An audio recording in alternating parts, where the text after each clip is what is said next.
Hey, what's up, everybody? I'm Dan. Hello, I'm Ilaria. Have Ilaria here with me tonight, and this is the PowerHouse Fence show.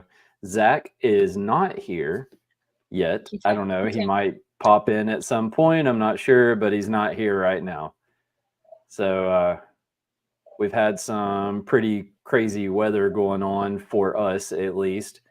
We had a bunch of snow come in Sunday night and Monday morning, and so we've all been sitting at home all week. We've not been to work at all, really. Um, I went up there once, and I think Zach and Logan went up there a couple days to try to finish getting our trade show booth ready.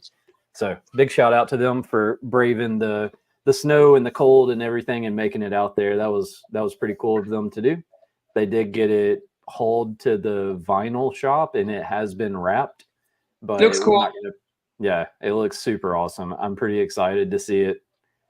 I I'm excited about it. It's going to be dumb to get it, from the dock to the booth, basically.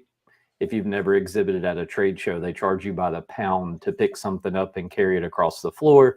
And that can get pretty expensive pretty fast. So, kind of once you've experienced it a little bit, it gives you a new appreciation for the people that go in there and have these big setups with all of this stuff and, signs hanging from the ceilings and all kinds of stuff like that. They're spending big money doing all that. So, we're just happy to be there. And we've had the banner. Is this the right way for you?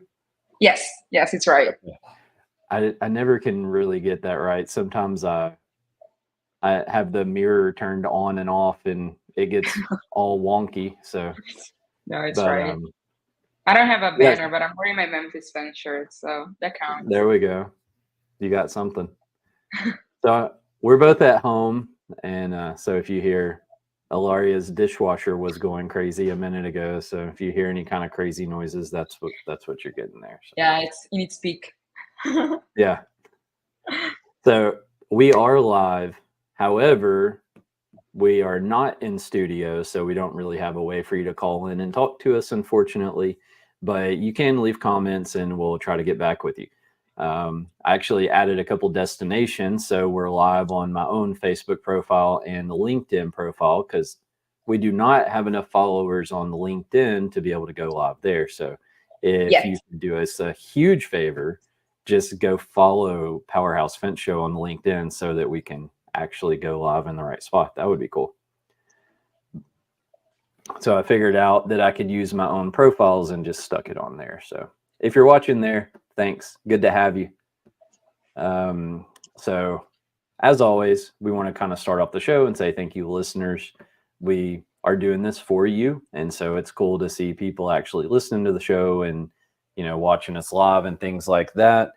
We're trying our best to share some information and kind of give you what we think will maybe benefit you a little bit as you try to get deeper or initially get into the commercial fence world. So if you have some subjects that you want to hear us talk about, feel free to send it over. If you want us to have some guests on the show that you would like to hear us talk to, then send us that and we'll try to make it happen. Let's tell them what we're doing with Impalo at the FenceTech, in case it's Yep. not on your agenda, is it? It is on my agenda. Okay, perfect. Then we're good. We can No, wait. nobody else reads the agenda. So to be fair, I didn't send it to her, but normally I prepare these agendas and nobody else reads them, and then stuff like this happens. Zach always tries to like jump down to the next page, and I'm like, all right, man, just calm down a minute. We're getting there.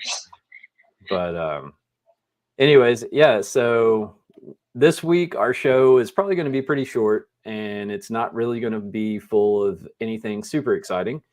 We'll have an update for you on what we've been dealing with, what's going on, and what we're doing next week at FenceTech. And then I reviewed a contract from a general contractor last week, and I thought some of the language in there was pretty interesting, and I thought I would share that just to kind of give you a preview of what you're going to see in a contract if you've never gotten one before. And Ilario, we're going to talk about what we're going to do with Simpalo at FenceTech. And you got anything else you want to add on the agenda? No, I think that's it. I just gonna force people to follow as a FenceTech. So if you see me run, Yeah. Yeah, she's going to be chasing people down and saying, "Here, go follow us." yep, that's gonna be my main job. Yep, that's your job. So, yeah, that's kind of the preview for the week. And now we kind of go through a little bit about what we've been up to. As we already discussed, we do have a portable booth / vodcast, whatever this is, studio that we're going to have in our booth at FenceTech, and pretty excited about that. The thing looks awesome, and you definitely are going to want to come by and check it out. I believe it's down to the last minute. Like I said, it just got vinyl wrapped today. This weather really kind of took away a few of the precious days that we had before FenceTech, but we got it wrapped. A local company called Nice Tents, they had a couple of guys go in and also brave the cold and the snow and all of that stuff, and they went in there and they got it knocked out for us. So big shout out to them. Super helpful. They've wrapped a bunch of our trucks, and they always do a great job, and they always stand behind their stuff. And they're kind of like me, where if they see something that they don't like, they'll be like, "No, you need to bring that thing back and let us fix it. Like, we're not happy with that." Even though it might look fine to everybody else, if they see it, they'll pull us in and make us or want to redo it. So we talked about Zach and Logan. FenceTech is next week, booth 2449. We're going to be giving away some free stuff at our booth. You can come by and find out what that free stuff is, but it's going to be great. You're really going to want some of that free stuff. And you can come by and say hello to us and give us feedback, suggestions, anything like that you might have. Also, what we're doing for Simpalo is you can send a set of plans to me, and you can schedule a time at FenceTech, and you can come sit in the booth with me, and we'll do a takeoff on your job live on site. So that's posted on all of our social media stuff. I'm pretty sure at least a couple times. I put it in one of the Fence Facebook groups today. I don't know if I'm going to get in trouble for that or not. So hopefully not. But anyways, I did put it in there. So hopefully people are seeing it. There's still some slots available that you can schedule.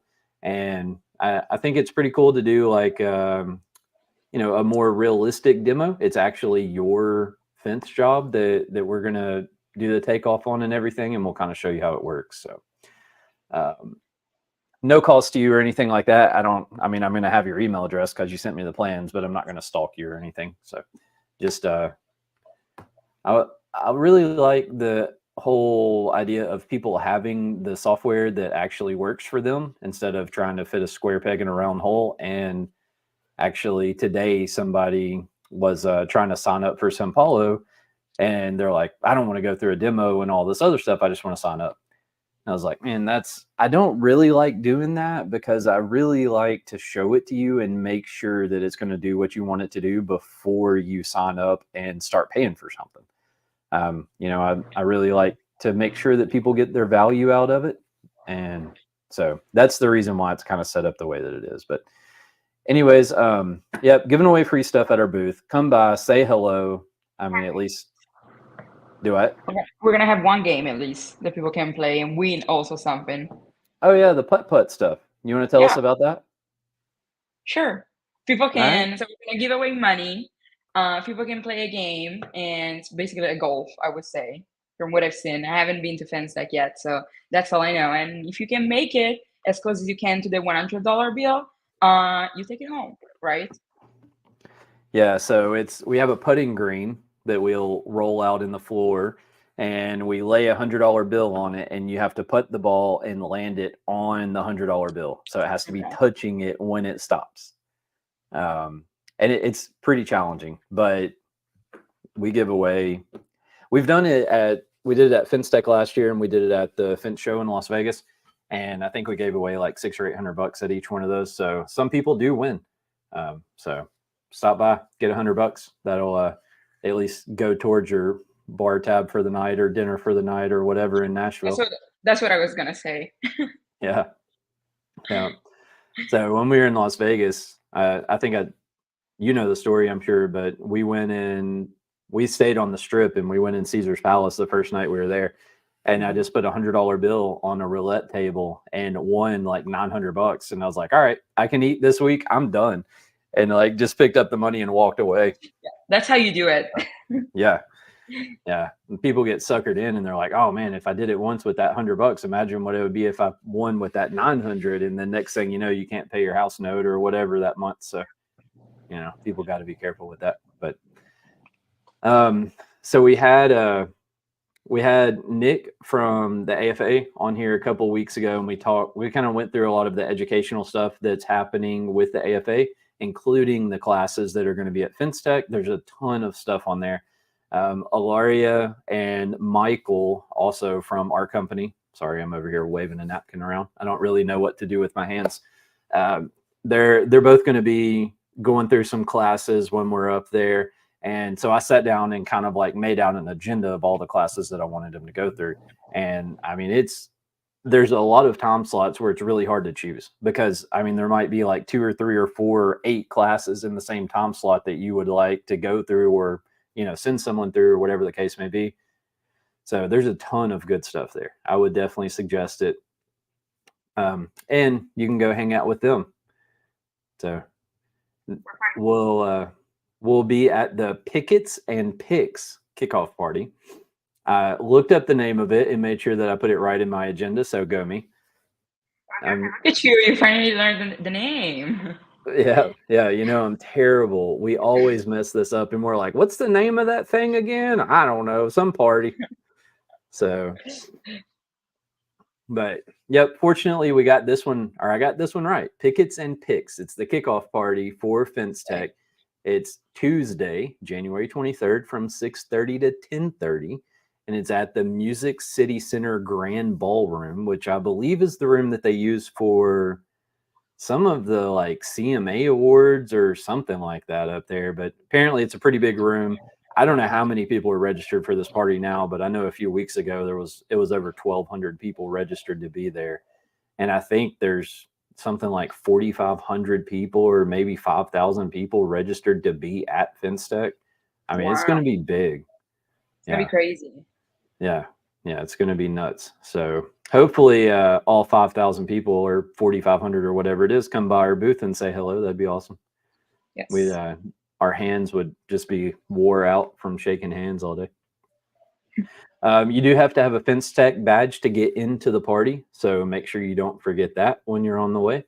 And there's some kind of, this part of it I'm going to screw up because I don't really understand what's going on. But I know we sponsored the event and we got a guitar, right? And so we have this guitar that I think is going to like hang on a guitar wall, and everybody's guitar has like a vinyl wrap or something like that on the front of it that, you know, we all designed ourselves. And I think people can autograph them. I'm not positive about that, but I think people would be able to go by and autograph your guitars. And then we get to keep the guitar, or we could give it away if we chose to do that. I don't really intend on giving it away, to be real honest. But no, I feel like we should keep it. Yeah, if somebody signs up for Simpalo that's got like 20 users, then I'll give you the guitar. How about that? So, or, you know, somebody place a big order with MFC Manufacturing while we're there on the floor or something, and we'll throw in a guitar to sweeten the deal. But aside from that, or they become a sponsor for PowerHouse. Oh, maybe. Yeah, that would be kind of cool, actually. I know, right? Speaking of sponsors, here's all of our sponsors behind me here. If I put my hands over here, they sometimes disappear. So, but MFC Manufacturing, Simpalo, Memphis Fence Company, we're sponsored by all of these people, and so we're open to talk to other people about sponsors. But also, I think I'm kind of weird about that too, because like if somebody's going to sponsor us, I want it to be somebody whose product I'm actually familiar with and trust. I mean, if I'm going to promote something, I want to make sure it's good. Yeah. So I know I don't want this to be a commercial either, right? I've listened to podcasts before where you have to skip the first 10 minutes of it because all they do is talk about all their sponsors and how great they are. I'd like to, try to minimize that time and then also have people whose products I actually know and trust and stuff like that. So, anyways, so what do you got for us? Me, You got I'm just anything? excited. Yeah, I'm excited to go to FenceTech. I'm ready it's for gonna it. be awesome. Yeah, I'm I'm pretty excited to excited. like for the content that I can create, like actually Yeah. being charged. Like I don't know, like I was not in Vegas, so I didn't know like what you guys were gonna come back with. Whereas like me being there is gonna be like I don't know, it's gonna be cool for someone who does my job. So I'm happy. Yeah. And hopefully you'll get to learn some stuff with the classes that you're taking. Some of them look like they're going to be pretty good. So hopefully Hmm. that'll help you out some too. Yeah, I saw there is one about marketing, so and sales, which is kind of cool. So I'm definitely Yeah. excited about that one. I'm not excited about like 101 fundamental fence. No, not at all. But I'll still go. Yeah. Well, some of that stuff I was like, yeah, she needs to learn a little bit about fence. So let's stick her in this class. Yeah, I agree. It's like being back in school, basically. Yeah. Yeah. At least you don't get tested. I don't think you can fail those little educational classes like that. So Okay, that's good. I like that. yeah. Yeah. If you fail, you get left in Nashville. That I can deal with that. No. No, you're not staying there. You have to come home. Gotta work. Yep. So a few weeks ago, we did, I don't know, maybe it was last week or a week before, something like that, was the AFA's Tech Summit. If you missed it, it was basically, I think it was like a 4.5 hour long webinar where there was most of the fence software, all the different softwares were all together at one time, and we did a webinar, and we were there for some live Q&A and stuff like that. But it also is available on the AFA site if you want to go back and watch it. I personally am a huge fan of this concept because I am a software consumer, and I know it sucks when you have to go out and just aimlessly look at every software that exists, hoping that one of them do what you want. So I really like this idea where it's just one place you can go. You can look at multiple different pieces of software and then try to make a choice about a handful of them that you actually want to schedule a demo with. Most of the people in the software world that I've encountered really want to help the users and provide value to the users. So we're not all just out here trying to sell you something. I think I don't want to speak for everybody because I don't know all of them that well, but I think for the most part, people are pretty open and honest about it. And if their software is not the right solution, I think they'll send you in a different direction. So, but we also, speaking of the AFA Tech Summit, so some other folks kind of ganged up on me a little bit during the Tech Summit, and they were complaining about how they haven't been on the show and haven't been invited and all of this stuff. So I sent an invitation to all of them, and I said, here, anyone who wants to come on the show, here's your invitation. Feel free to join. Go schedule it, and you can be here. And we actually had one scheduled for today, but since we weren't able to be in studio and all of this crazy stuff, we pushed it back, unfortunately. And so we do have we got a few different software companies that are scheduled to be on the show, and so we're going to bring them on, and we'll talk a bit about software and then talk a bit about some other stuff, and that should be pretty cool, though.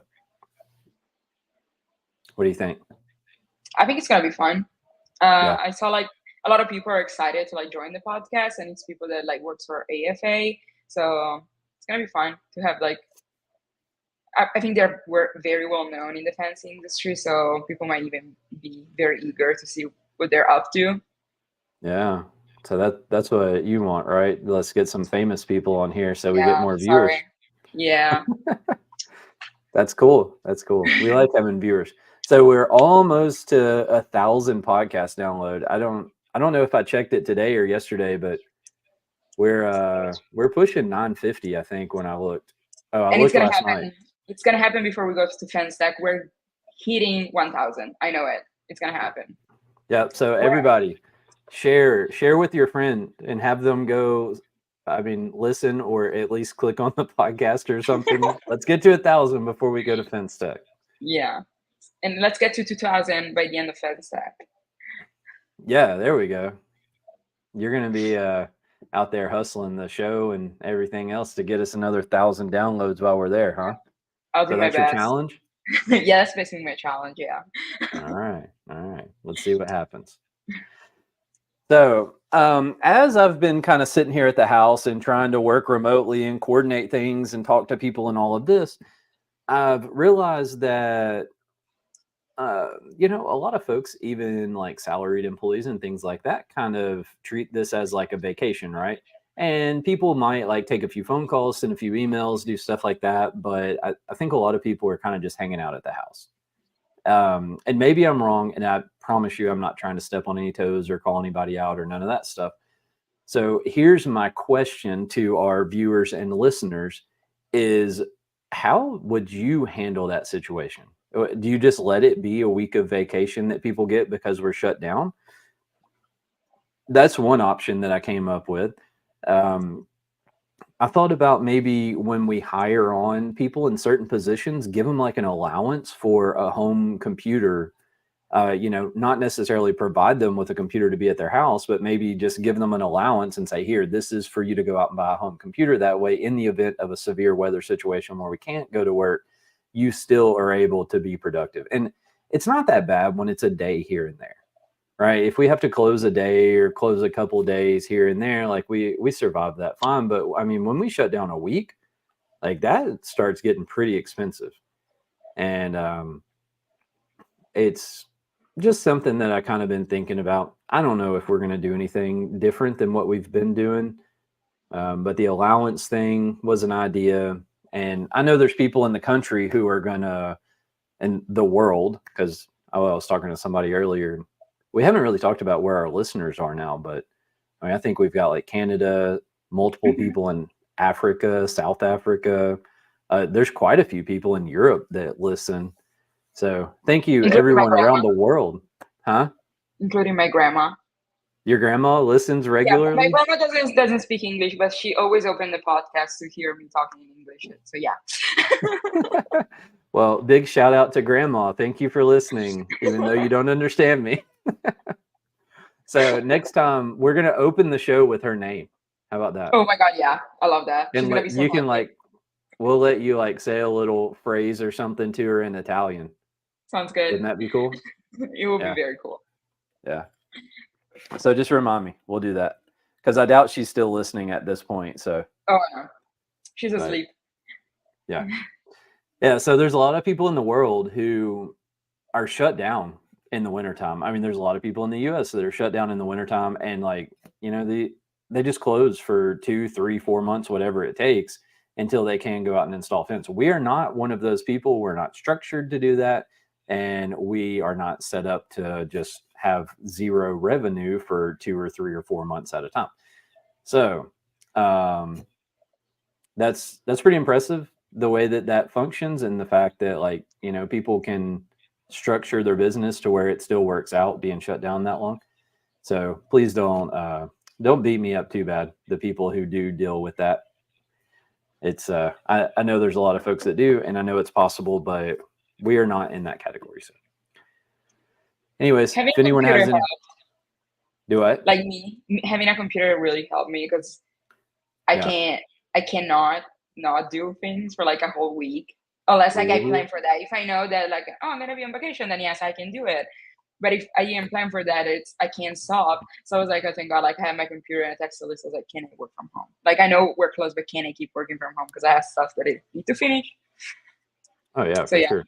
Yeah, and whenever you joined the team here, like we knew that you were going to be kind of a Mhm. hybrid.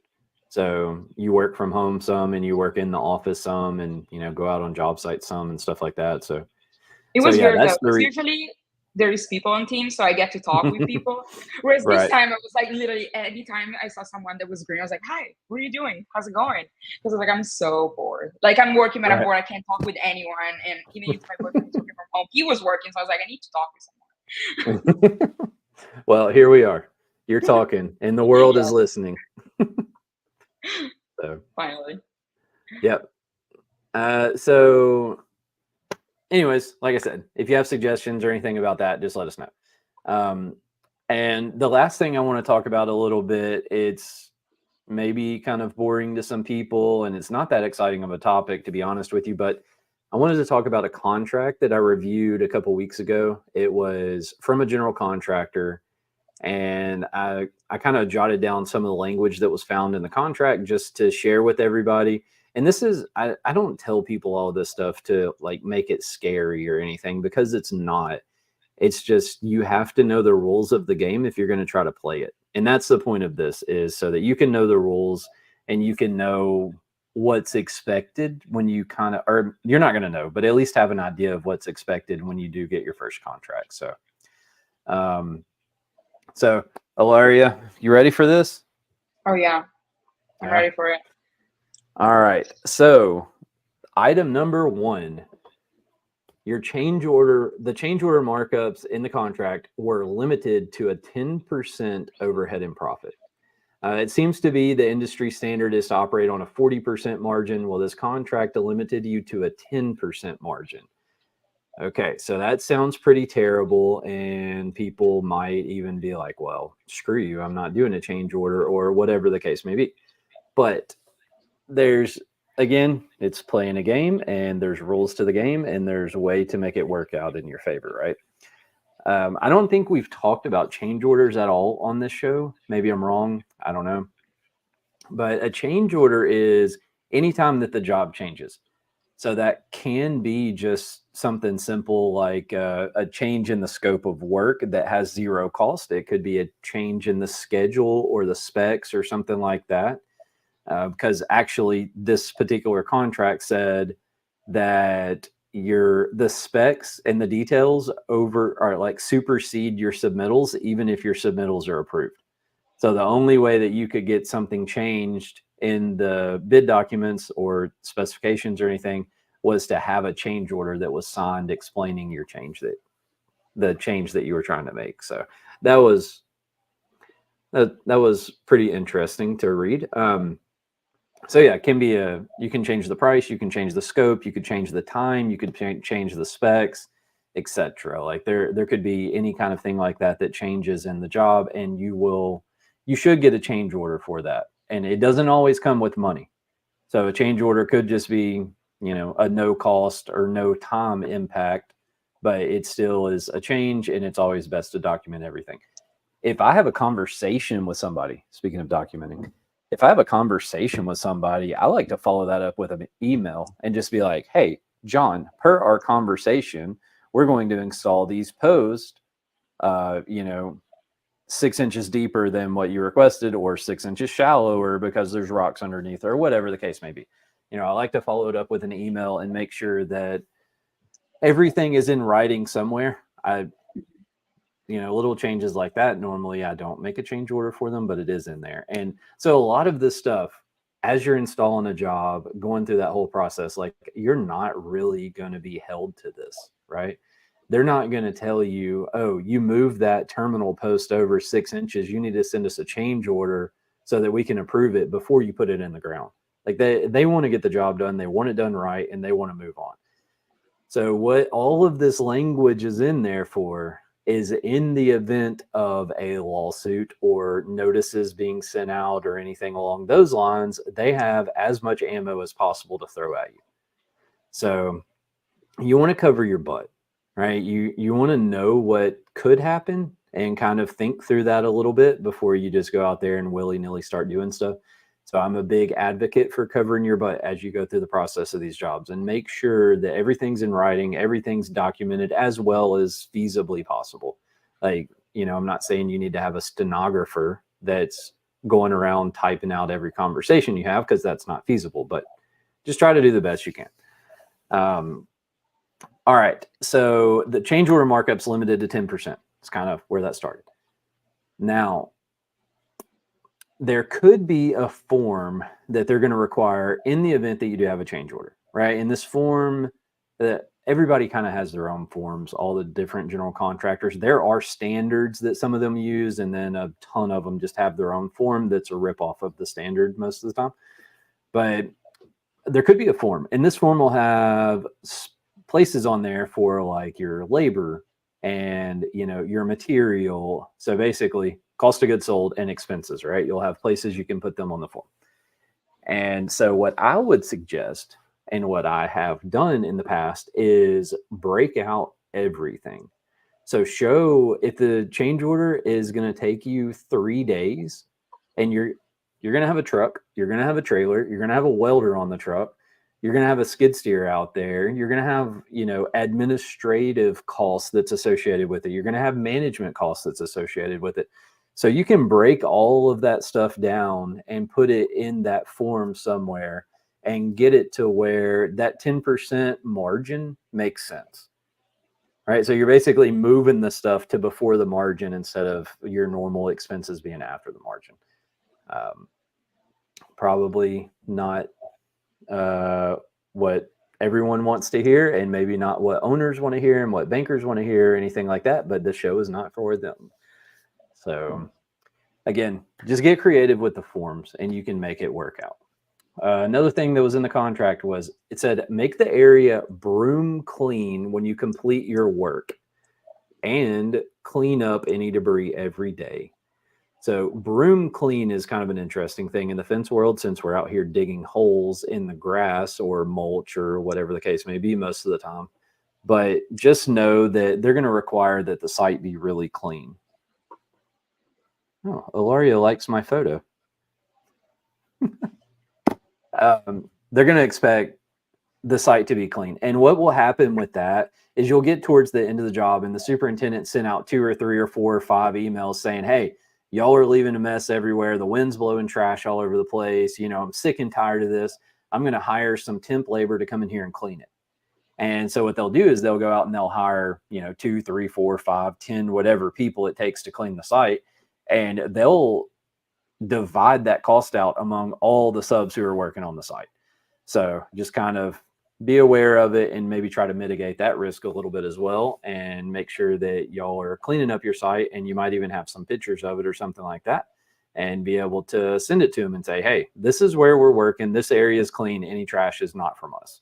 Again, just something in writing covering your butt. Again, clean up the site every day. That's pretty standard. And this one, they wanted you to like haul your spoils off of site. That's kind of not that common that you have to do that, but again, it is in the contract. So now here's a big one, and this has become a really big one here in the past couple of years, but the price is firm and not subject to escalation. So don't think you're going to sign a contract on a job that's going to take 2 years to complete. And when it comes time for you to do the install, you're going to say, oh, hey, by the way, my material cost has gone up $10,000. I need a change order. It's not going to happen. I won't say it's not going to happen like that, but contractually, you're not guaranteed that it's going to happen. And I would say there's pretty small chance that it's going to happen unless there's some reason. If you can say, look, I tried to buy this and bill you for stored materials. Nobody would ever agree. Y'all didn't even work on it. You dropped the ball, whatever. If you can prove any of that, which I have done before, at a job that I tried to buy stored materials on for about 2 or 3 months, and the contractor never was responsive, never would tell me I could and all. And fast forward 18 months or whatever it was until they were ready for us to come out. And I said, okay, well, let me send you a price. Let me send you an updated cost on the material. Well, what do you mean? I was like, look. And so I forwarded him all the emails that I had sent that were like, hey, I need to buy this material. The price is going to go up. The prices are going up, all of that. And I was able to prove to him in writing that I had submitted a request to be able to buy the material, and gave him a reason and all of that stuff. And I actually did get a change order on that job, but it's not very common. It's actually pretty rare. So I'm sorry, Ilaria. I know this is nothing to you. No, I actually enjoy like all about this. It can be applied for like a lot of aspects of life. So have everything in writing. Yeah. Pictures. Everything in writing is a big deal that 100% can apply to every aspect of life. Like take pictures, make sure you have proof. So yeah. Yeah. I mean, screenshots and pictures and emails and you know, everything that you can do is good. That's also a big thing with employment. You know, we've had a few instances here and there of some employment issues after terminating people or anything like that. And it's always nice to have that in writing as well. So what I like to do is, if we do get to the point where we're going to fire somebody, I mean, I like to write out a letter, and it's like, hey, you're being fired. Here's the reasons. And, kind of start with that. And then also I'll have whoever does the firing, I like for them to sit down and write out a whole document that's kind of like their experience of what happened during the termination. Like, I said this and they replied with that, and just kind of go back and forth that way. It's really nice whenever you are, I mean, it might be it might be a lawsuit, it might be an unemployment claim, it might be anything. It's really nice to be able to go, hey, on such and such date at this time, this is what happened. Yeah. So anyways, that's not really the point of this conversation, but there's your little tangent from Dan here. So yeah, but the price is firm and not subject to escalation. So watch out for that one. And this particular job, it was not one of our jobs. I didn't really want to say that because I don't want people sending me a bunch of contracts, but it was, I'll just say that I reviewed a contract for somebody else, just kind of like as a favor to them. I'm obviously not a lawyer or any other kind of professional, but I just kind of looked through it and told them what I thought. So that job, it was a wood job, and I think they were expected to be on site like a year down the road. So that's a tricky one when you have wood and it's that far out. It's a tough situation, especially if you don't have anywhere to store it or don't want to store it. If you have a ton of boards that dry out and you start trying to nail them or screw them or whatever, and they're splitting all over the place, then what are you going to do? So anyways, so also it says that the general contractor can ask for records that show all costs to date on a project. So these records would indicate what's been completed, the value of what's completed, and then all of your costs to date. So everything that you've been billed on, everything you've paid, all of this stuff. And they even took it a step further. They can have an independent auditor come in and verify the accuracy of the cost or the pricing submitted.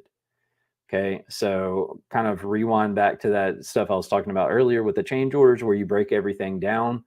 Yeah, break it all down, but try to make the numbers pretty legitimate, right? In the off chance that this does happen, which I don't know how big of a fence job it would take and how big of an argument it would take to justify general contractor hiring an independent auditor to come in and review your cost.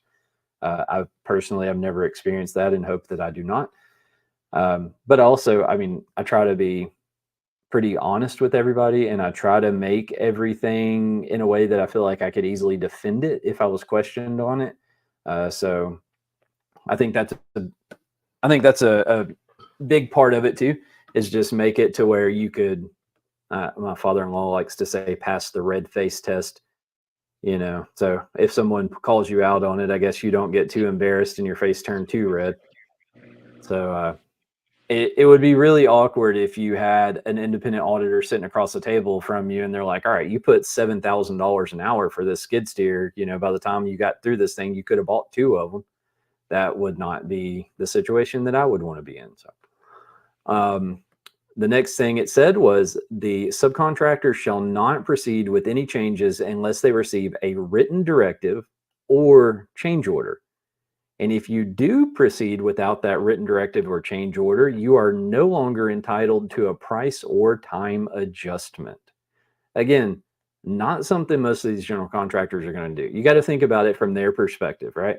They want subcontractors who are going to come in and do their job at a fair price in order for them to succeed.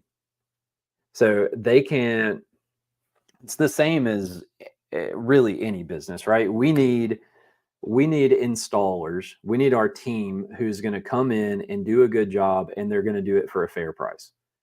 If we all of a sudden have to start paying every employee $100 an hour, we're not going to be able to compete with anybody. So it's the same thing with general contractors. If the contractor gets known as being a pain in the butt, then all the subs are going to add 20% onto the cost of their project to deal with them, and now they're not going to be able to sell anything. So like they don't, again, this is all stuff that could be thrown in your face if there is a dispute on the project. It's not going to come up every time.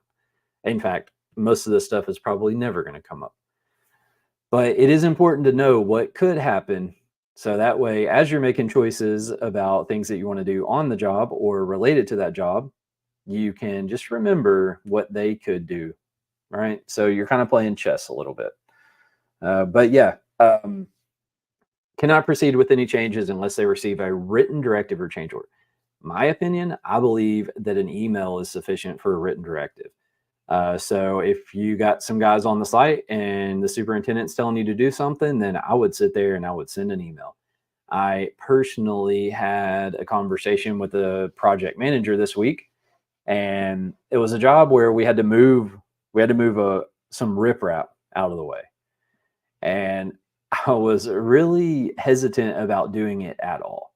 And there was nobody else on site that can do it. They would have to call somebody in, da da da da da. And they're like, just push it out of your way, get to where you can put in the fence and go with it. And I was like, man, we're not professionals. This is not what we do. We install fence. Like, we'll do the best we can, but we do not install fence, and we're not going to be able to do this at the same level as somebody who does it for a living. And so they told us, yeah, go ahead, proceed. I was like, all right.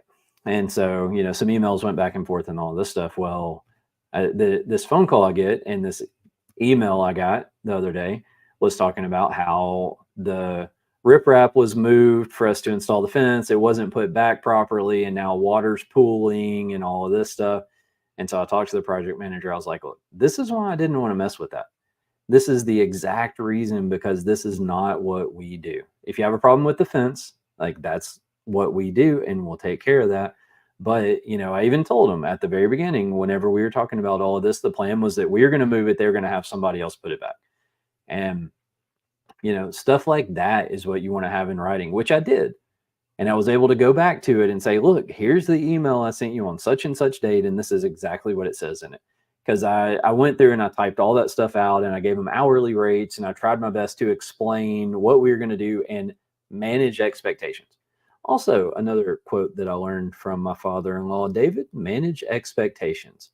And I think that's a big deal. If people really think about that, if you're entering into an agreement or an arrangement, and again, Ilaria, this applies to a lot of things in life outside of just the fence business, right?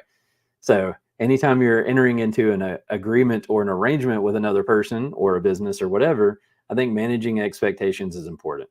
So I like to know, I like to kind of think about, what do I expect from them, and what do they expect to do, or what do they expect from me, or whatever that situation may be. And a lot of times I just have that conversation. I may have done it. I think I did it whenever I was in this contract that I'm talking about.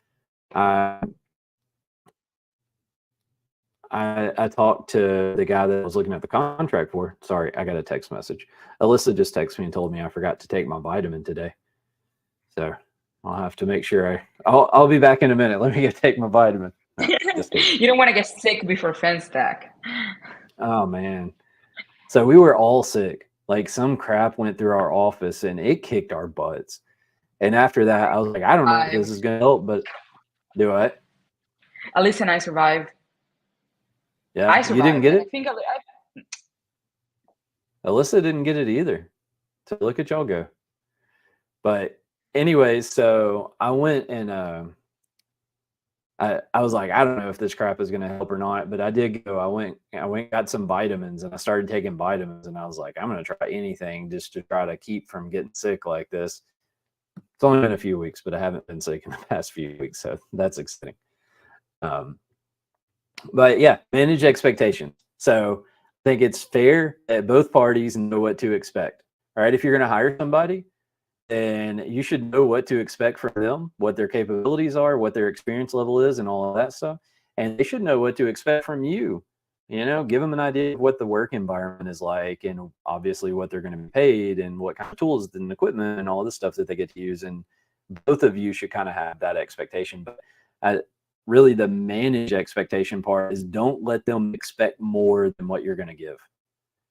All right. So don't let your customers expect something to be done that you didn't include, or to be done faster than you're going to be able to do it, or anything like that.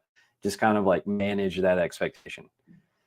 So Anyways, moving on. This is a good one. Subcontractor shall protect their work from loss or damage and be responsible for restoration of any loss or damage to the work prior to acceptance by the owner. So that's crazy. You think about this, where most of the time we're putting fence around the outside of the property, right?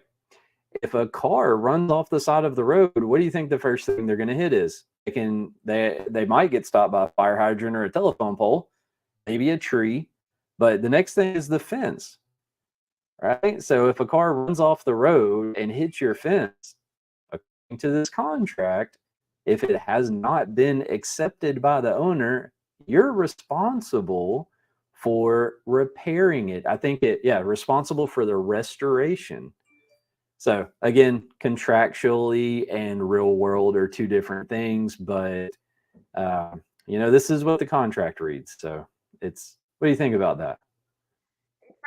In Italy, everyone has a fence. Like everyone, there is no like if you don't have a fence, people are gonna think it's weird. So every time you see like a fence like get taken down like literally every week by someone else, especially those are like there's a bunch of houses that are like are at an angle. So there is a stop sign and the stop sign is here, house is like at the angle. So their sides like on Saturdays night can be taken down very often. So I'm like, you have replaced that side of your fence like 4 times by now. Who's paying for that? Like I've always wondered that because I'm like, I hope you're not paying that by yourself because that's a lot of money. Yeah.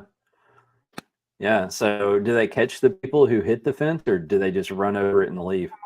Sometimes they do catch the people who hit the fence because like it's so loud and the people actually have time to go outside or they have cameras. I know it happened a few times where they were not able to. So that's why I'm like, so who is gonna fix it? Like, are you paying by yourself? Like, or you have like house insurance, so the fence is covered by house insurance. I always wonder that. Like, it never happened to my grandparents, so I don't know how that would evolve. Oh, speaking of Italy, you're You're gonna say you're something. I already know that. you remember the story you told us the other day? About like thieves and that breaks into your house. Yeah. Yeah. Do you want to talk about that, Annie? Do you want the world to hear about that or no? No, otherwise I'm not going on No? vacation to Italy, so let's not tell them. But it's safe. No guns. Or maybe we All should right, have. I all don't right. know. So if you see her at FenceTech, make her tell you the story about the thieves. It's pretty crazy. Yes. I mean, even from like, we live in Memphis around Memphis and stuff. And like, I'm not saying Memphis is the worst place in the world, but like, there's a pretty fair bit of crime here, right? And even having lived my entire life in an environment like this, I was pretty surprised to hear her stories about the thieves in Italy. So it's a good one. Maybe one day we'll convince her to tell us. Italy's a very interesting place. I like learning things, right? Like I like to learn things about anything really. Some stuff I don't care anything about. My wife and I went to bed last night and she was watching some show where people were like doing clothing design and stuff like that. That I don't really care to know anything about that. Oh, you got excited? But Ask about it. Yeah. What you said you were going to text her and ask her about it? The program so I can watch it. Yeah.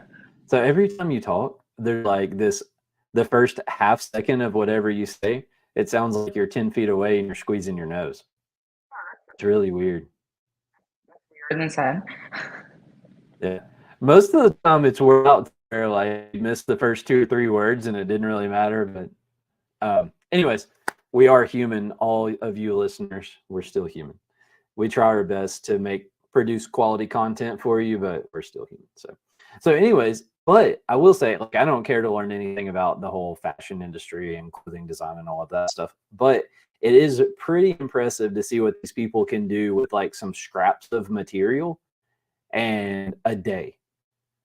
Right. And I mean, they make clothes that are like something that you would see in an expensive clothes store and they just make it from scratch, and they'll like cut it out and throw it together and all of that stuff. And there you go. They've got models walking down the runway wearing the clothes that they just have made. So it's pretty cool. But anyways, I like to learn things about everything, and including, I didn't know it, but including the way that life is in Italy. It's pretty interesting.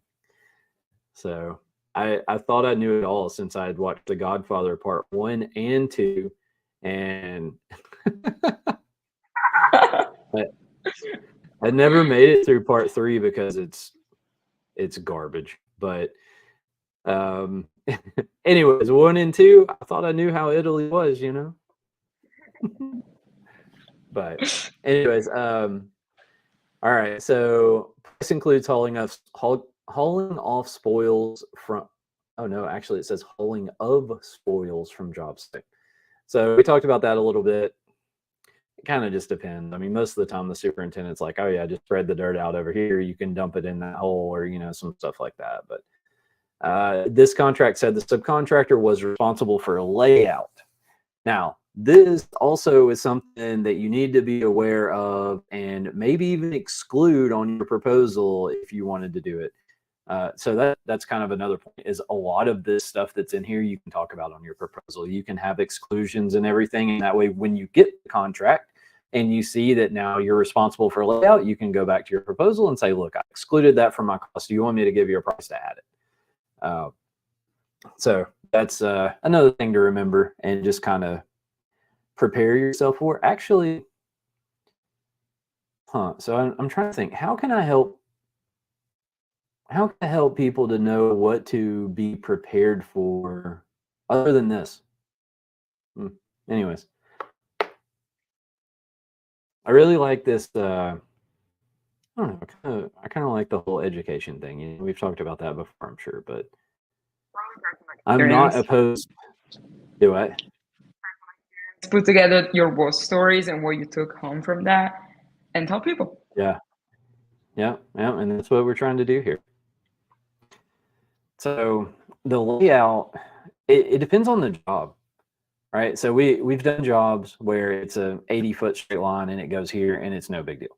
All right, you just go out there and if you're 6 inches off, something like that, it's not going to be the end of the world. But I've also done jobs where it's 10 miles of fence that zigzags all over the place and goes up and down hills and around culverts and all kinds of other stuff.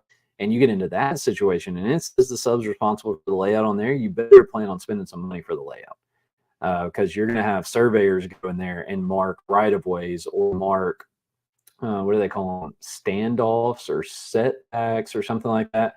They'll basically mark like 10 foot from the right-of-way if that's what you want them to do, or whatever the situation is. But you're going to spend some money sometimes. So that sounds like something that really doesn't mean much, but in actuality, it can mean something.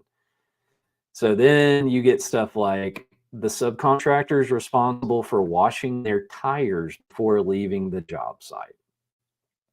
So there are jobs that will have a wash station at the entrance or exit of the property.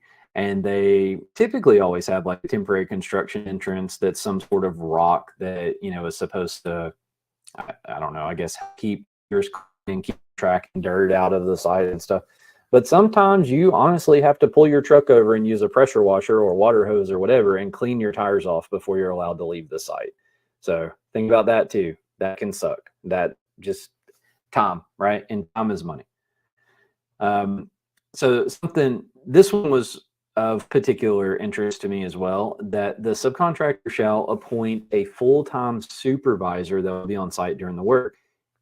And if that supervisor is to be changed, it has to be approved by the general contractor prior to that change.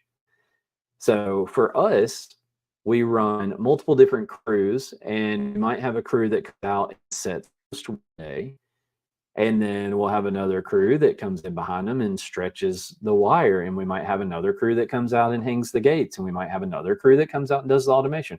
And so every time one of those different crews comes out, we would have to appoint a new full-time supervisor. So these contracts are written to apply to every trade out there, right? So this contract was not specifically set. Nobody specifically sat down and wrote this contract just for this fence company, but it's stuff like that that's in there that just kind of carries forward. So, it's just worth noting. And if you're really concerned about it, it would be worth having a conversation with the contractor. You could also maybe make an amendment to the contract and just add it in. That would be an option. That's like, hey, we run different crews. They all have their own supervisor on each crew if you're structured that way. So it depends on the job too. Like if you get on a, giant job, actually, I heard some people the other day talking about anchor jobs. So, Matt Warner, I think, was talking about anchor jobs, right? So if you get on a job that's a 6-month long project, then you probably will have a full-time supervisor that's on that job. And so it just depends on the situation, right? But anyways, I just thought I wanted to mention a few of these things that were in the contract. And again, it's not to scare you or make you think that you can't do the jobs or anything. It's more just to make sure that you know the rules of the game that you're trying to play, right? And the biggest thing that I could always tell people is like, don't bite off more than you can chew. Just because you go get your contractor's license and you're approved for $1.5 million worth of work or whatever, don't go out and bid a $1.5 million job for your first one ever. You want to start small. Start with something that's going to be a little more forgiving if something does go sideways on it, and just kind of get your feet wet and get a feel for how all this stuff works and get a feel for what it's like doing a project for a general contractor, because it is going to be a little bit different. If you've done residential, you've done business to business stuff, still that general contractor world is different. There's a lot of additional meetings and steps and things like that that go into it from an administrative side. This job also, you had to have like MSDS or SDS sheets on every chemical that you're going to bring on the site. So depending on how strict they are, that could just be if you brought a 5-gallon jug of gasoline or yours putting stain on the fence, they might just want that. It could mean that every aerosol can on your truck, if you've got WD-40 and 3 cans of cold galv and a can of primer and a can of black and a can of green, like they may require that you have a different SDS for every one of those. Again, it just kind of depends on the job and the general contractor. The other things that we've seen is, we've had people that go and inspect the water coolers. Right, they'll go over to your water cooler and open it up, and they might even take samples of the water that's in there to make sure that it passes all of their safety requirements and stuff. But they'll definitely do a visual inspection, and don't let them see no nasty water cooler sitting on your truck. Right, you get on a job that's like that, just go ahead and buy a new cooler, buy a new gas jug, put them all on the truck. You're going to use them anyway, and just make it look nice. Right, I think that the nicer that stuff looks, the less likely people. Whoops. I think the nicer it looks, the less likely people are to go do like a full-blown inspection on it.